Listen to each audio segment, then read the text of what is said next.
दोनों जो है उनकी कमी होती है। वैसे भी भारत में यदि पुस्तक व्यवसाय की बात की जाए तो यदि 2023 का जो आंकड़ा है वो आप देखेंगे 90,000 के लगभग पुस्तकें जो है वो भारत में प्रकाशित है। इतनी बड़ी जनसंख्या, केवल 90,000 की संख्या है। आपके आगे ईरान है, आपके आगे फ्रांस है, आपके आगे ब्रिटेन है, छोटे छोटे देश है, छोटी छोटी जनसंख्या Recording in progress. विशाल जनसंख्या है। उस विशाल जनसंख्या में आप ये देखिएगा कि क्या स्थिति है हमारे यहाँ पे पुस्तक प्रकाशन की। 26% पुस्तकें जो है वो हिंदी में प्रकाशित है। एक अच्छी खबर शायद हो सकती है, क्योंकि इससे ज्यादा पुस्तकें और किसी भाषा में प्रकाशित नहीं है। 2% कम, 24% पुस्तक बचा है वो अंग्रेजी में प्रकाशित है। इसके बाद बाकी जितना भी बचते हैं उन सब में शेष भाषाएं आती हैं। तो हिंदी का प्रचार हो रहा है, लेकिन हिंदी पढ़ने वाले कम है, हिंदी लिखने वाले कम। इसलिए मैं ये भी कहता हूँ कि हम सब लोग, वे लोग जो कि लेखक हैं जो कि हिंदी में लिखते हैं, वो बहुत छोटे से बड़े वो प्राणी जो कि हो सकता है लुप्त हो जाए कुछ समय के बाद, यदि किसी प्रकार का कोई विशिष्ट काम जो है इस क्षेत्र में ना किया जाए।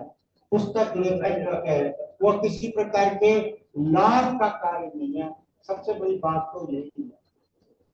लेकिन खैर हिंदी विकसित हो, हिंदी जो है वो दो तरीके से लिखी जाती है, दो लिपियों में लिखी जाती है। एक लिपि जो है वो है, आपने नाम सुना होगा, NBT times, Navbharat times. Students, teachers, users, बहुत सारे अखबार निकालिए, किसी तरह अखबार निकालिएगा, आपको वो शब्द मिलेंगे। तो स्टूडेंट्स लिखने की क्या जरूरत है, छात्र क्यों नहीं लिख सकते, टीचर्स लिखने की जरूरत क्या है, अध्यापक प्राध्यापक क्यों नहीं लिख सकते। हिंदी नागरी लिपि का वो अखबार है और वो जो कुछ लिख रहा वो ये है, और पूरी तरह से पूरा अखबार भरा पड़ा, पहले पेज से लेकर लास्ट पेज तक चले जाइए, आपको पूरे उसमें जो है पता ऐसा लगेगा जैसे कि हिंदी भाषा का कोई लंगड़ी भाषा है। इसकी लिपि जो वो लंगड़ी है, इसके अंदर भाषा ही शब्द ही नहीं है, इसलिए आपको उन शब्दों का इस्तेमाल करना है। या फिर आप किसी एक षड्यंत्र में शामिल हो रहे हैं, क्या चाहते हैं कि भाषा समाप्त हो जाए, इसके अंदर दूसरी भाषाओं को कर दो। मैं कॉलेज जब अंग्रेजी भाषा इस देश के अंदर इंट्रोड्यूस की थी, उसका लागू कराया था, तब उन्होंने एक बात यही बोली थी, मैं इस पूरे देश में घूमा हुआ हूँ और इस पूरे देश के अंदर मैंने पाया कि यहाँ पर कोई बिगाड़ी नहीं है और यहाँ पर स्कूल की पूरी एक व्यवस्था है, लोग पढ़े लिखे हैं, और इसी कारण से इस देश की संस्कृति जो है बहुत विकसित है। यदि आपको इस देश के ऊपर, अभी सिविल ने कहा था एक बात, यदि आपको इस देश को अपना देश बनाए रखना है, इसके कब्जा बनाए रखना है, बेहतर है इसकी भाषा खत्म कर दो, बेहतर है इसकी संस्कृति खत्म कर दो। भाषा खत्म हो जाएगी, संस्कृति खत्म हो जाएगी, सब कुछ खत्म हो जाएगा। सिंधु घाटी की सभ्यता है, देखिए आप, बोलते हैं बहुत बहुत बड़ी सभ्यता थी, लिपि आज तक नहीं पढ़ पाती, लिपि खत्म हो जाएगी, भाषा समाप्त तो हो चुका है। और कुल मिला के ये जो एक वर्ग है, शायद उस पे है कि हम इस ढंग से जो है वो आपको काम कर नहीं सकते, जो हुआ शायद इस ढंग से हम जो है या इस भाषा को जो है वो समाप्त करें। दूसरी तरीका है जिसके द्वारा जो जिस तरह से हिंदी लिखी जाती है वो है रोमन। हमारा जो SMS है, हमारा जो पूरा मोबाइल है, वो यही काम करता है। हम लोग जो है तुम कौन हो, TUM, तुम कौन, हिंदी नहीं लिखती, जबकि हिंदी की व्यवस्था बात है, थोड़ी कोशिश की जरूरत है। मुश्किल शायद ये कि हिंदी की व्याकरण हम लोग को नहीं बोलते, काका हम नहीं बोल सकते। अरे बहुत मजेदार बात है कि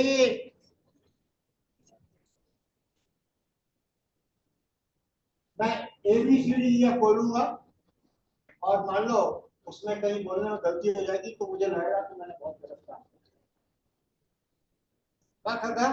अरे माय हिंदी वेरी वीक, मतलब किसी प्रकार का मतलब कोई बुरा नहीं लग रहा आपको कि आपको पता नहीं आता है तो आपको इसके लिए कोई बुरा नहीं। तो एबीसीडी में तो इसका आप मतलब है कि आप पूरी तरह से जो है वो आपको कुछ आता ही नहीं है, पढ़ाई नहीं है।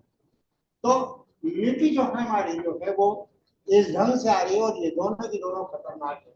जो भाषा को मिला तो जो विकसित हो रहा है लिपि को आप देख लीजिए और भाषा को देख लीजिएगा तो जो हो रहा है वो ये है कि वो एक नई भाषा का जन्म हो रहा है और ये जो नई भाषा जिसकी उत्पत्ति हो रही है इसको हम इंग्लिश बोलते हैं। हम लोग आजकल इंग्लिश प्रधानमंत्री भाषण दे रहे थे 15 अगस्त को, वो हिंदी नहीं बोल रहे थे, वो इंग्लिश बोल रहे थे। बड़े बड़े लोग जो वो इंग्लिश बोलते हैं और बाकी सब लोग जो है उसको फॉलो कर रहे हैं। हमारे पास तो अच्छे होगा यदि इस प्रकार की भाषण चलती रही तो बहुत मुश्किल हो जाएगा, तो खत्म हो जाएगी, लिपि खत्म हो जाएगी, कुछ नहीं बचेगा। तो मैं ये समझता हूँ कि एक संकट का दौर है जो भाषा और लिपि दोनों पर मंडरा रहा है और इसके लिए हम सब खासतौर पे जो हम कॉलेज के अंदर हैं हम लोग को उसमें कोशिश करना चाहिए। शुरू से हमको जरूरी है कि जो बच्चा है उसको शुरू से ही हिंदी की ग्रामर भी सिखाए। केवल एबीसीडी को पढ़ दे और आप उसको शाबाशी दें ये नहीं है, उसको पढ़ना भी आना चाहिए। तो शुरू से हम उसको दें, इस प्रकार की ट्रेनिंग दें। धीरे धीरे मैं समझता हूँ कि एक ऐसा समय आएगा जब हम उसी ढंग से हिंदी को बोलेंगे जैसा कि हिंदी को बोलना चाहिए और जैसे कहा जाता है चाहिए। तो धीरे धीरे हम भी जो है दूसरी भाषाओं से पूरे शब्द लेंगे और हमारी अलग हिंदी होगी, हमारी एक अलग सभ्यता होगी और हम गर्व से कह सकते हैं कि हिंदी जो है वो मेरी मातृभाषा। आपने भी सुना, बहुत बहुत धन्यवाद।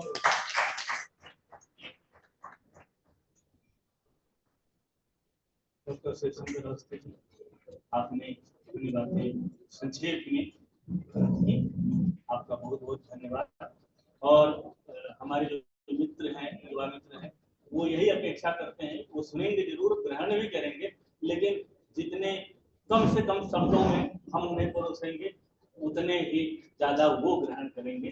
तो हम आग्रह करते हैं डॉक्टर उमाकांत वालकर जी से कि वो आए और अपने विषय में से जो गूढ़ बिंदु हैं उन्हें हमारे सामने प्रस्तुत करें।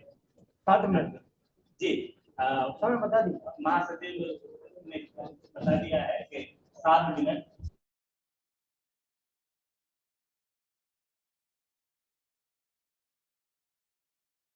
शुभकामनाएं। जैसा कि चर्चा हुई थी कि तो आगे पढ़े जाएंगे, तो विषय है कि राष्ट्रीय एकता के लिए नागरिक लिपि की भूमिका। महात्मा गांधी ने कहा था कि राष्ट्रभाषा के बिना राष्ट्र पूरा। यह बात आजादी होने के पूर्व कही गई थी।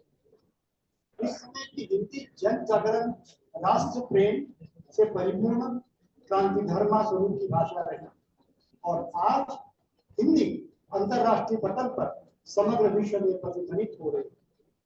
क्या 1996 की बात, छठे विश्व हिंदी सम्मेलन लंदन ब्रिटेन में मैं एक लेखक के रूप में प्रायोजित होने के लिए गया। उद्घाटन समारोह में ध्यान दिया।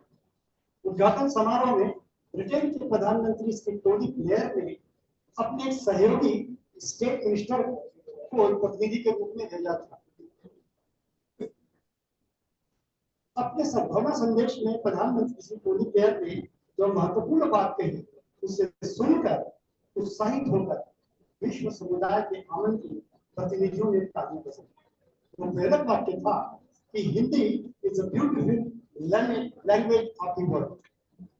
अब आप ही फैसला कीजिए कि हिंदी में ऐसी कौन सी बात थी कि विगत 2 शतकों से ज्यादा समय तक भारतीयों को गुलाम रखने वाले देश को हिंदी के समर्थन में ऐसी ऐतिहासिक घोषणा करनी पड़ी। चारों ओर हिंदी का बढ़ता हुआ वर्चस्व खुले मन से स्वीकार करना पड़ा। आज हिंदी भारतीय भूभाग से निकलकर, जरा आप लोग ध्यान दीजिएगा, आज हिंदी भारतीय भूभाग से निकलकर विश्व धरातल पर साधिकार दस्तक दे रही है। और नवीनतम सूचना प्रौद्योगिकी ने इसके वैश्वीकरण को सुगम बना दिया। देश के बाहर लगभग 40 देशों में हिंदी का अध्ययन, अध्यापन और व्यावहारिक प्रयोग होता है। वस्तुतः चीन की मंदारिन के पश्चात दूसरे क्रम में आने वाली भाषा हिंदी ही है, जबकि 135 करोड़ भारतीयों में से 43% से ज्यादा लोग हिंदी का प्रयोग करते हैं। इसी परिप्रेक्ष्य में एक उल्लेखनीय बात यह है कि space agency of USA, national aeronautics और स्पेस एडमिनिस्ट्रेशन नासा ने, ध्यान दीजिएगा, 1 अरब 87 करोड़ संस्कृत के शब्द संग्रहित है। यह पूरा सिस्टम संस्कृत की विशिष्ट ध्वनियों से संचालित होता है। कहने का तात्पर्य इस संस्कृत मात्र पूजा पाठ या कर्म कांड की भाषा नहीं है, अपितु वैज्ञानिकता से परिपूर्ण ऐसी उन्नत भाषा है जो हमें जीने का संस्कार देती है, आंतरिक एवं बाह्य दृष्टि से सबल बनाती है। इसके उच्चारण मात्र से शरीर की तमाम इंद्रियां गतिमान होती है।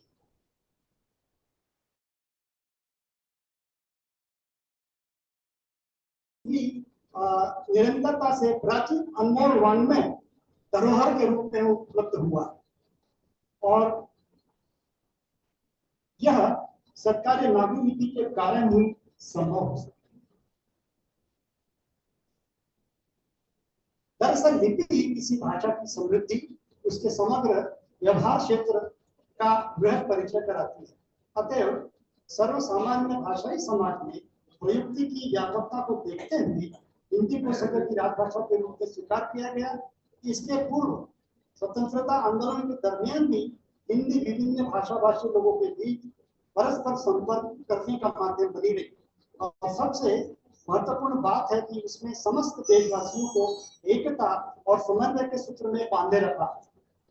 इस परिप्रेक्ष्य में यह भी उल्लेखनीय है कि हिंदी भारत की बहुभाषाई, बहुसांस्कृतिक भावधारा और एकता का समन्वय सूत्र बनी हुई है। उसी प्रकार संपर्क लिपि के रूप में इसकी उपयोगिता महत्वपूर्ण है, क्योंकि एक व्यक्ति को एकाधिक भाषाओं को सीखने के लिए कई लिपियों को समझने की व्यावहारिक कठिनाई उत्पन्न होती है। यदि हम देवनागरी लिपि के माध्यम से दक्षिणात्य भाषाएं तमिल, तेलुगु, कन्नड़, मलयालम सीखने की सुविधाएं दी जाए तो कोई भी व्यक्ति उल्लिखित भाषाएं आसानी से सीख सकता है और यह कार्य नागरी लिपि द्वारा संभव है। किंतु कुछ भाषाई क्षेत्रों में यह भ्रांति फैलेगी कि नागरिक के माध्यम से उन पर हिंदी थोपी जा रही है, लादी जा रही है। हिंदी अनेक भारतीय भाषाओं की स्वीकार्य लिपि है।